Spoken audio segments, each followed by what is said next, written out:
देखिए हमें दिया गया है, हमारे पास मैट्रिक्स है A इज इक्वल टू 1 1 1 1 1 1 1 1 1, मतलब ऐसे मैट्रिक्स है जिसके सारे एलिमेंट्स 1 हैं। अब हमसे पूछ रहा है कि हमारे पास A के पावर 101 की वैल्यू कितनी होगी। ठीक है, तो हम पहले A स्क्वायर निकाल लेते हैं। तो हमारे पास A स्क्वायर की वैल्यू आ जाएगी, सारे एलिमेंट्स में हमारे पास 3 हो जाएगा। ठीक है, दैट इज़ R1 में 3 3 3, R2 में 3 3 3 और R3 में भी 3 3 3। तो अब चूँकि मैट्रिक्स के सारे एलिमेंट्स में 3 कॉमन है तो हम 3 बाहर ले लेंगे, तो हमारे पास हो जाएगा A स्क्वायर बराबर 3 इंटू A। अब हम A क्यूब निकाल लेते हैं, तो हमारे पास A क्यूब की वैल्यू हो जाएगी A स्क्वायर इंटू A। इसकी वैल्यू हम निकालेंगे तो हमारे पास आ जाएगा, सारे एलिमेंट्स हो जाएंगे 9, दैट इज़ R1 में 999, R2 में 999 और R3 में भी 999। तो हमारे पास A क्यूब की जो वैल्यू आ जाएगी वो हो जाएगी 9 इंटू A या 3 स्क्वायर इंटू A। अब हमारे पास A स्क्वायर की वैल्यू आ गई 3 के पावर 1 इंटू A के पावर 3 की वैल्यू आ गई 3 के पावर 2 इंटू A। तो हम इससे ये दिख रहा है कि हमारे पास AN अगर होगा हमारे पास A के पावर n, तो उसकी वैल्यू हो जाएगी 3 के पावर n-1 इंटू A। अब हमसे पूछ रहा है A के पावर 101 की वैल्यू, तो हमारे पास वो हो जाएगा 3 के पावर 101 -1 इंटू A। तो दैट इज़ A के पावर 101 की वैल्यू हो जाएगी 3 के पावर 100 इंटू A। ठीक है,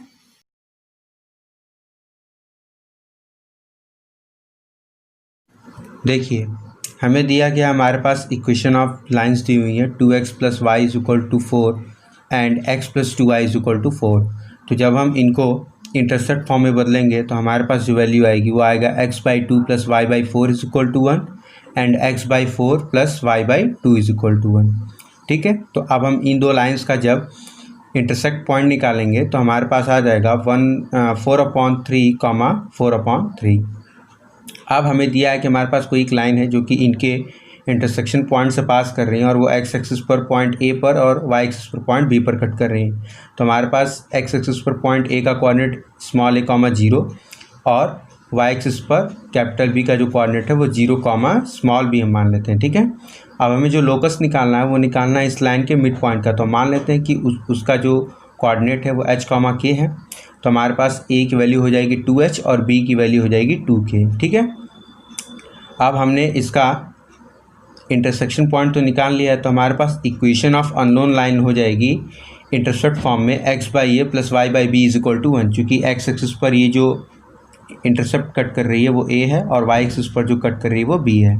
तो अब हमारे पास a की जगह पर हमने निकाला है 2h और b की जगह पर निकाला है 2k। तो हमारे पास हो जाएगा x/2h + y/2k = 1। ठीक है, अब चूँकि ये 4/3, 4/3 से पास कर रहा है तो हम x की जगह पर 4/3 और y की जगह पर 4/3 वैल्यू रखेंगे। तो हमारे पास आ जाएगा 4/6h + 4/6k = 1। अब हम लोकस निकालना है तो हम h की जगह पर x और y, k की जगह पर y को रिप्लेस करेंगे। तो हमारे पास जो इसका इक्वेशन आ जाएगा वो आ जाएगा 1/x + 1/y = 3/2। ठीक है,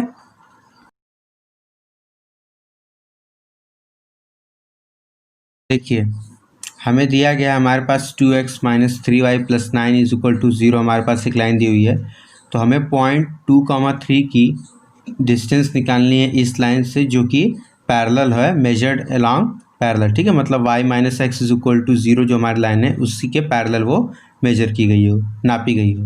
तो हमारे पास y - x = 0 जो लाइन है उसका हमारे पास स्लोप जो होगा tan थीटा, उसकी हमारे पास वैल्यू हो जाएगी 1।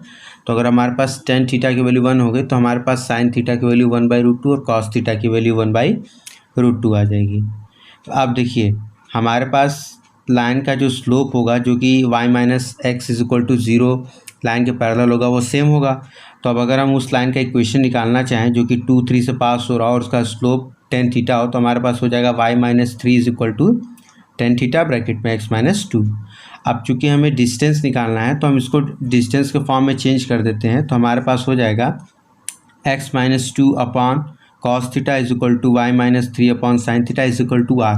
देखिए ये कहाँ से आया, ये मैंने आपको कोऑर्डिनेट ज्योमेट्री जो थ्योरी वाला पार्ट पढ़ा है उससे मैंने आपको इक्वेशन ऑफ लाइन के पार्ट में ये चीज़ बताई है कि ये चीज़ कैसे आती है। ठीक है, वहाँ मैंने पूरा प्रूफ कराया है। तो अब हमारा यहाँ पर जो r होगा वो हमारा रिक्वायर्ड डिस्टेंस होगा उस पॉइंट 2, 3 का लाइन 2x - 3y + 9 = 0 से y - x के पैरेलल। ठीक है। तो अब यहाँ से हम x की वैल्यू निकालेंगे तो आ जाएगा r cos थीटा प्लस 2 और y की वैल्यू निकाल लेंगे r sin थीटा प्लस 3। अब ये और x और y जो होगा वो हमारा 2x minus 3y plus 9 is equal to 0 line को इंटरसेक्ट करेगा। तो हम x की जगह पर r cos थीटा प्लस 2 रखेंगे और y की जगह पर r sin थीटा प्लस 3 रखेंगे और cos थीटा की जगह 1/√2 जो कि हमने पहले निकाला और sin थीटा की जगह पर 1/√2 रखेंगे। तो हमारे पास जो वैल्यू आ जाएगी वो आ जाएगी r इज इक्वल टू 4√2। ठीक है।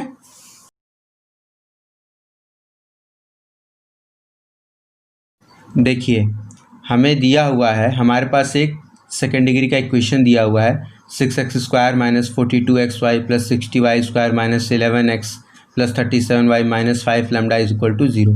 तो हमें पता है कि अगर हमारे पास कोई भी सेकेंड डिग्री का इक्वेशन होता है ax² plus by² plus 2hxy plus 2fy plus 2gx plus c is equal to 0, तो ये पेयर ऑफ स्ट्रेट लाइन को रिप्रेजेंट करता है तब जब हमारे पास determinant of ahg HBF and GFC की वैल्यू 0 होती है। या अगर इसको हम सॉल्व करके बताएं तो हमारे पास आ जाता है ABC plus 2FGH minus AF² minus BG² minus CH² is equal to 0।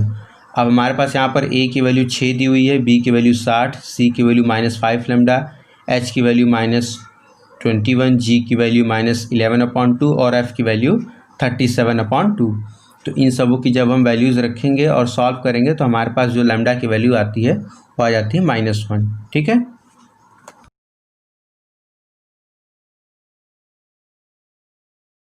देखिए हमें दिया गया है हमारे पास 1 minus ax minus x² whole into e के power minus x plus 1 plus a plus b x, एक ब्रैकेट में, दूसरे ब्रैकेट में a प्लस बी एक्स का whole square upon 2 factorial dot dot dot. ठीक है, इस तरीके से हमारा वैल्यू चल रहा है। तो हमें कोफिशिएंट ऑफ x के पावर n की वैल्यू निकालनी है। ठीक है, मतलब x के पावर n का गुणांक जितने भी हमारे पास ये टर्म्स दिए हुए हैं।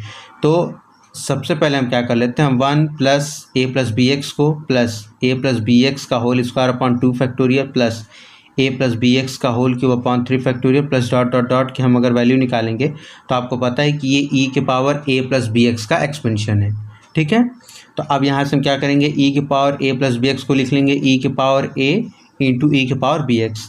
हमारे पास ई के पावर बी एक्स का जो एक्सपेंशन हो जाएगा वो हो जाएगा 1 प्लस बी एक्स का whole square upon 2 factorial plus dot dot dot, इसी तरीके से लास्ट में हो जाएगा बी एक्स के whole power n upon n factorial. तो हमारे पास यहाँ से कोफिशिएंट ऑफ x के पावर n जो आ जाएगा वो आ जाएगा e के पावर a इंटू बी के power n upon n factorial. इसको हम इक्वेशन नंबर 1 दे देते हैं। अब हम बात कर लेते हैं 1 minus ax minus x² whole into e के पावर माइनस एक्स की।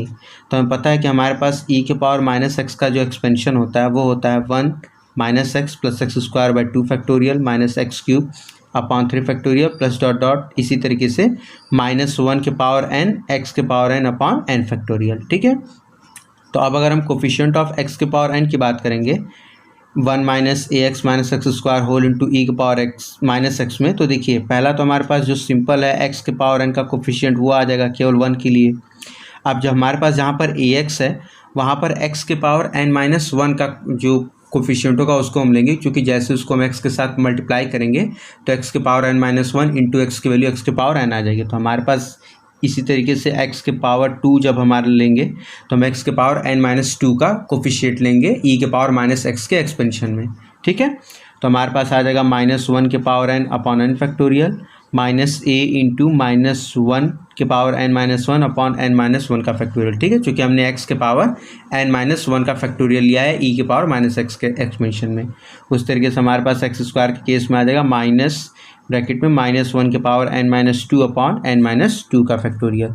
तो अब देखिए हमारे पास आ जाएगा -1 के power n upon n factorial plus, अब देखिए हमारे पास जो a वाला टर्म था उसमें हम क्या करेंगे कि ऊपर और नीचे n से गुणा करेंगे ताकि हमारा n इंटू n माइनस 1 का फैक्टोरियल जो था वो n फैक्टोरियल बन जाए और ऊपर हमारे पास आ जाएगा -1 के power n into n minus, हम यहाँ पर दूसरे वाला जो टर्म था x² वाला कोफिशिएंट वहाँ पर हम क्या करेंगे कि n माइनस 1 से ऊपर नीचे मल्टीप्लाई करेंगे ताकि हमारा n minus 1 into n minus 2 का फैक्टोरियल जो है वो n फैक्टोरियल बन जाए। देखिए हम ऐसा इसलिए कर रहे हैं ताकि हमारा नीचे n फैक्टोरियल कॉमन मिल जाए। ठीक है, तो हमारे पास ये आ जाएगा -(-1 के power n upon n factorial n(n-1).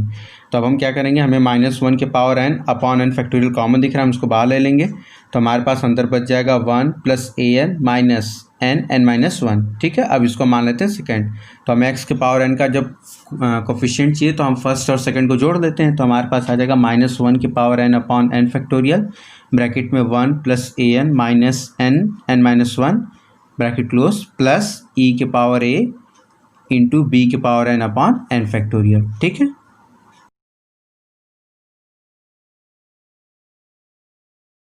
देखिए अब हमें दिया हुआ है कि हमारे पास a b c 3 वेक्टर्स हैं जिनमें कि हमारा a वेक्टर जो है वो नॉन जीरो है। ठीक है, अब हमें क्वेश्चन में दिया हुआ है कि एक बार तो कि a vector dot b vector बराबर a vector dot c vector है, और दूसरी बार दिया हुआ है कि a vector cross b vector बराबर a vector cross c vector है। तो हम पहला केस ले लेते हैं, a vector dot b vector बराबर a vector dot c vector. तो हम इस चीज़ को लिख सकते हैं a vector dot b vector minus a vector dot c vector बराबर 0। अब यहाँ से हम a वेक्टर डॉट बाहर ले लेंगे तो हमारे पास हो जाएगा a वेक्टर डॉट ब्रैकेट में b vector minus c vector is equal to 0। ऐसा हम इसलिए लिखें क्योंकि हमें पता है कि हमारा डॉट प्रोडक्ट हो या क्रॉस प्रोडक्ट हो वो डिस्ट्रीब्यूटिव प्रॉपर्टी को होल्ड करता है। ठीक है, मतलब ब्रैकेट के अंदर उसको हम मल्टीप्लाई कर सकते हैं अलग अलग। तो हमारे पास यहाँ से चूंकि a वेक्टर की 0 वैल्यू नहीं है तो हमारे पास या तो ये केस होगा कि b vector minus c vector की वैल्यू 0 हो, तो इससे हमारा मिल जाएगा कि हमारा b वेक्टर बराबर c वेक्टर है, या ये हो सकता है कि हमारे पास b vector minus c vector जो है वो a वेक्टर के परपेंडिकुलर हो। ठीक है, ये दो हमें मिल जाएगी कंडीशन। अब देखिए हम यूज़ करेंगे a vector cross b vector is equal to a vector cross c vector है। तो अब हम सॉल्व करेंगे इसको, तो हम ले लेंगे a vector cross b vector minus a vector cross c vector is equal to 0। Again हम डिस्ट्रीब्यूटिव प्रॉपर्टी का यूज़ करेंगे तो हमारे पास हो जाएगा a वेक्टर क्रॉस ब्रैकेट में b vector minus c vector is equal to 0। अब अगेन हमारे पास a वेक्टर नॉन जीरो है, तो मतलब ये होगा कि या तो b vector minus c vector की वैल्यू 0 हो यानी b वेक्टर बराबर c वेक्टर हो, या b vector minus c vector जो है वो a वेक्टर के पैरेलल हो, तभी हमारे पास इनके बीच का क्रॉस प्रोडक्ट 0 होगा। अब हमें पता है कि हमारे पास b vector minus c vector जो है वो एक ही टाइम पर a के पैरेलल और a के परपेंडिकुलर नहीं हो सकता, मतलब a के समानांतर और a के लंबवत दोनों नहीं हो सकता। तो इसलिए हमारे पास जो वैल्यू आएगी वो आ जाएगी b वेक्टर बराबर c वेक्टर। ठीक है, देखिए अब हमें दिया हुआ है कि हमारे पास a वेक्टर और b वेक्टर दो नॉन जीरो वेक्टर्स हैं। ठीक है, तो हमें mod of a vector dot b vector plus a vector dot mod b vector और mod of a vector b vector minus a vector dot mod b vector के बीच का एंगल निकालना है। तो देखिए इसके लिए हमारे पास चूँकि हमें दिया हुआ है कि हमारे पास a वेक्टर नॉन जीरो है, b वेक्टर नॉन जीरो, तो शॉर्टकट मेथड के लिए हम ये कर सकते हैं कि हम a बराबर i b बराबर j या कोई भी एक यूनिट वेक्टर मान करके a और b को सॉल्व कर सकते हैं। ठीक है, लेकिन हमारे पास अगर क्वेश्चन में दे दिया रहे कि हमारे पास a और b नॉन यूनिट वेक्टर्स हैं, ठीक है, तो उस कंडीशन में क्या करेंगे, सिंपली इनके बीच का एंगल का जो फॉर्मूला होता है वो अप्लाई करेंगे। तो cos थीटा बराबर हमारे पास हो जाएगा mod a vector dot b vector plus a vector mod b vector दूसरे ब्रैकेट में mod a vector b vector minus a vector mod b vector. ठीक है, अब इनके बीच में डॉट प्रोडक्ट हम लगाएंगे और इनकी वैल्यूज़ निकाल करके सॉल्व करेंगे।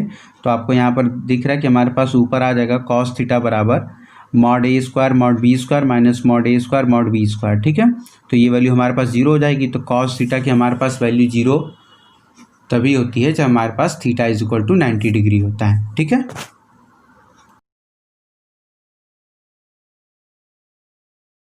देखिए हमें दिया गया कि हमारे पास a वेक्टर और b वेक्टर दो यूनिट वेक्टर्स हैं। ठीक है, और हमें इनके बीच में एंगल निकालना है, जबकि हमें एक कंडीशन दी हुई है कि a unit vector dot b unit vector plus mod of a unit vector minus b unit vector into mod of a unit vector plus b unit vector की वैल्यू हमारे पास 1 दी हुई है। तो देखिए बहुत दफ़ा लोग क्या करते हैं कि शॉर्टकट में कि a यूनिट वेक्टर है तो a बराबर i b बराबर j मान लेते हैं। तो देखिए गलत है, चूँकि आपको a और b के बीच का ही एंगल निकालना, और अगर आप i और j पहले ही मान लिए तो मतलब आपको तो पहले फिक्स कर दिए कि उनके बीच का एंगल 90 डिग्री है। ठीक है, तो इसमें आपको यूनिट वेक्टर की प्रॉपर्टी यूज़ करनी है। तो हमें पता है कि हमें अगर उनके बीच का एंगल निकालना है तो हमारे पास होता है cos थीटा बराबर a unit vector dot b unit vector upon mod A unit vector mod B unit vector. तो अब चूंकि मॉड ए यूनिट वेक्टर और मॉड बी यूनिट वेक्टर की वैल्यू हमारे पास 1 हो जाएगी, ठीक है।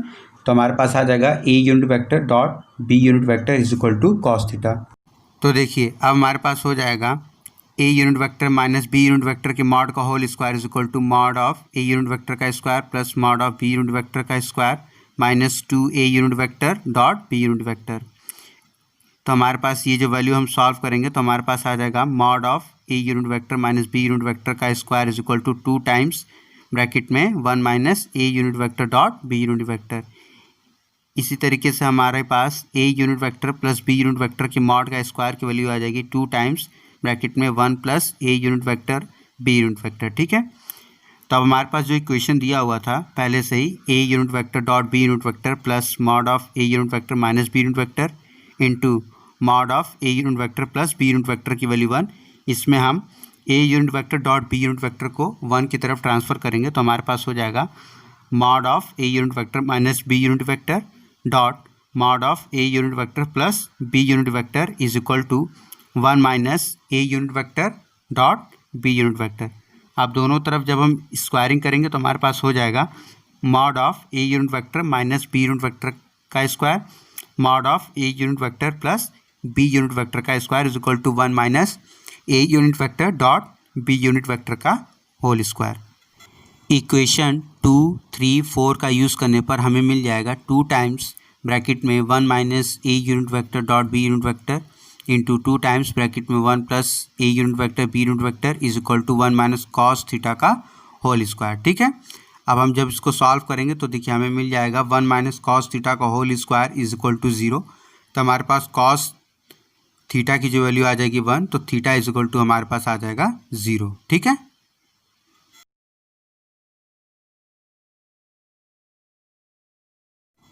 देखिए हमें दिया हुआ है 47C4 plus summation of i is equal to 1 to 5 52 minus i C3 plus i is equal to 2 to 100 100 CI, इसकी हमें वैल्यू निकालनी है, ठीक है। तो देखिए एक चीज़ तो हमें पता है कि हमारे पास अगर summation r is equal to 0 से एन सी आर होता है तो इसके हमारे पास जो कोफिशिएंट्स के सम की वैल्यू होती है वो होती है 2 to the power n। तो हमारे पास आई इज इक्वल टू 2 से 100 CI की वैल्यू दी हुई है, तो हम क्या करेंगे कि आई इज इक्वल टू 2 से स्टार्ट है तो हम 100 C0 प्लस 100 C1 इसमें ऐड कर देते हैं और 100 C0 और 100 C1 इसमें सब्ट्रैक्ट कर देते हैं। तो हमारे पास ये नेट वैल्यू स्टार्ट हो जाएगी आई इज इक्वल टू 0 से लेकर के 100 तक 100 CI माइनस ऑफ 100 C0 की वैल्यू 1 और 100 C1 की वैल्यू 100।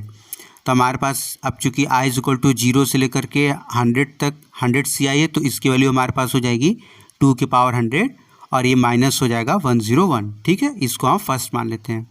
अब हम 47C4 वाले पार्ट को ले लेते हैं। तो देखिए 47C4 प्लस हमारे पास जो वैल्यू बनेगा जो दूसरा वाला दिया हुआ है उसको सॉल्व करेंगे तो हमारे पास आ जाएगा 51C3 plus 50C3 plus 49C3 plus 48C3 plus 47C3। तो अब हमें पता है कि हमारे पास अगर NCR -1 प्लस NCR हो तो इसको हम N+1 CR लिख सकते हैं, ठीक है। तो हमारे पास 47C3 प्लस 47C4 को हम 48C4 लिख लेंगे। तो अगर ऐसी वैल्यू जब हम रिपीट करेंगे तो हमारे पास 48C3 प्लस 48C4 की वैल्यू 49C4 आ जाएगी। 49C3 प्लस 49C4 की वैल्यू 50C4 आ जाएगी।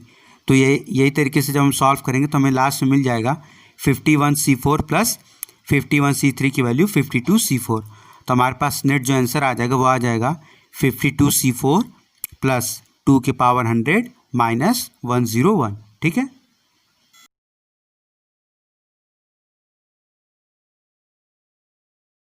देखिए हमें 4 इक्वेशन ऑफ लाइन दी हुई है x/2 plus y/4 is equal to 1, x/4 plus y/2 is equal to 1, x/4 plus y/8 is equal to 1 and y/8 plus x/4 is equal to 1। इनके बीच का हमें area निकालना है। तो हमारे ग्रुप में एक बच्चे ने पूछा था कि इसका कोई शॉर्टकट मेथड बता दीजिए, तो उसी के लिए मैंने आपको यहाँ पर बताया ये शॉर्टकट मेथड है बेसिकली। तो हमारे पास जो इक्वेशन ऑफ लाइन दी हुई है उनको हम पहले a1x plus b1y plus c1 is equal to 0, a2x plus b2y plus c2 is equal to 0, a1x plus b1y plus d1 is equal to 0 और a2x plus b2y plus d2 is equal to 0 के form में तोड़ देंगे। तो हमारे पास अगर इस फॉर्म का इक्वेशन दिया हुआ था 4 लाइन्स का तो उनके बीच में जो पैरेललोग्राम बनता है, चूँकि आपको दिख रहा है कि दो पैरेलल लाइन्स है अलग अलग, तो इनके बीच जो एरिया होता है वो उसकी वैल्यू होती है हमारे पास mod of C1 minus D1 into mod of C2 minus D2 upon determinant of A1 A2 B1 B2। तो हमारे पास यहाँ से जब वैल्यू सॉल्व करेंगे, हमारा जो इंटरसेप्ट फॉर्म दिया हुआ है उसको जब हम गिवन इक्वेशन के फॉर्म में सॉल्व करेंगे तो हमारे पास आ जाएगा 2x plus y minus 4 is equal to 0, x plus 2y minus 4 is equal to 0, 2x plus y minus 8 is equal to 0 और x plus 2y minus 8 is equal to 0। यहाँ से हमारे पास A1 की वैल्यू 2, B1 की value 1, A2 की value 1, B2 की value 2, C1 की value -8, C2 की वैल्यू C1 की वैल्यू -4, C2 की वैल्यू -4 और D1 की वैल्यू -8, D2 की वैल्यू -8। ठीक है, यहाँ से हमें ये मिल जाएगी वैल्यू। तो जब हम इसको सॉल्व करेंगे तो हमारे पास आ जाएगा mod of -4 plus 8 into mod of -4 plus 8 upon determinant of 2 1 1 2। तो जब हम सॉल्व करेंगे तो ऊपर हमारे पास हो जाएगा 4 इंटू 4 16, नीचे हमारे पास आ जाएगा 3। तो हमारा जो इसका आंसर हो जाएगा वो आ जाएगा 16/3। ठीक है,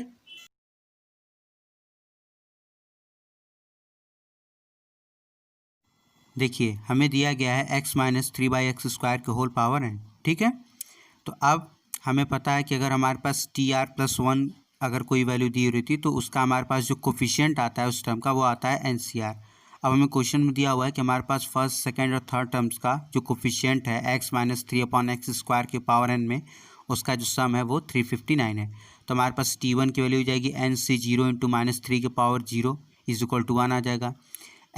T2 बराबर NC1 हो जाएगा -3 के पावर n, तो इसकी वैल्यू -3n आ जाएगी। और T3 की वैल्यू हो जाएगा NC2 -3 का स्क्वायर दैट इज़ 9 ब्रैकेट में NN-1/2। तो अब हमें दिया हुआ है कि T1 plus T2 plus T3 की वैल्यू हमारे पास 359 है। तो हमारे पास आ जाएगा 1 - 3n प्लस 9n ब्रैकेट में n-1/2 इज इक्वल टू हमारे पास हो जाएगा 359। तो यहाँ से जब हम सॉल्व करेंगे क्वाड्रेटिक इन n बनेगा। ठीक है, n में द्विघात समीकरण बनेगा। तो यहाँ से हम n की वैल्यू निकाल लेंगे तो हमारे पास n की वैल्यू आ जाएगी 12। अब हमसे पूछ रहा है now the term independent of x, मतलब वो टर्म जो कि x से मुक्त हो, मतलब उसमें x की कोई भी पावर ना हो। तो वो हमारे पास जो टर्म आएगा वो आएगा 12c4 x के पावर 8 इंटू -3/x² के पावर 4। देखिए हमारा जो इसका कोफिशिएंट होगा वो हो जाएगा 12c4 3 टू द पावर 4 या 12c8 3 टू द पावर 4। चूँकि हमें पता है कि हमारे पास NCR बराबर NC(n-R) होता है। तो हमारे पास आंसर हो जाएगा 12c8 3 टू द पावर 4। ठीक है, अगर आपको वीडियो अच्छी लगी हो तो प्लीज़ वीडियो को लाइक करिए, शेयर करिए और मेरे चैनल को सब्सक्राइब कर लीजिए। साथ ही साथ बेल आइकन भी प्रेस कर दीजिएगा ताकि मेरे चैनल पर आने वाले वीडियोस की नोटिफिकेशन आपको मिल जाए। तो मिलते हैं नेक्स्ट वीडियो में, तब तक के लिए थैंक यू।